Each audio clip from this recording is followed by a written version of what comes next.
কাঁচা স্প্রিট সহ এক মহিলাকে গ্রেপ্তার করল নিউ জলপাইগুড়ি থানার পুলিশ।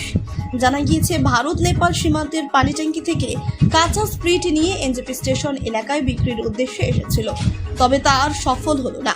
গোপন সূত্রে খবরের ভিত্তিতে নিউ জলপাইগুড়ি থানার পুলিশ এনজেপি নেতাজি মোড় এলাকায় অভিযান চালিয়ে কাঁচা স্প্রিট সহ এক মহিলাকে হাতে নাতে গ্রেফতার করে।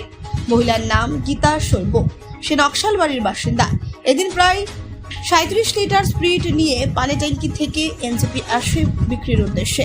পুলিশ সূত্রে জানা গিয়েছে, সে দীর্ঘদিন ধরেই এই ধরনের অবৈধ কারবারের সঙ্গে যুক্ত এবং কাঁচা স্প্রিট থেকে নকল মদ তৈরি করা হয়, যেটাকে আজ জলপাইগুড়ি আদালতে পেশ করা হয়।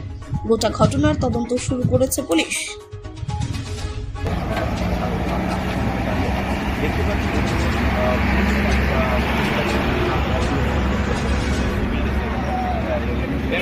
সব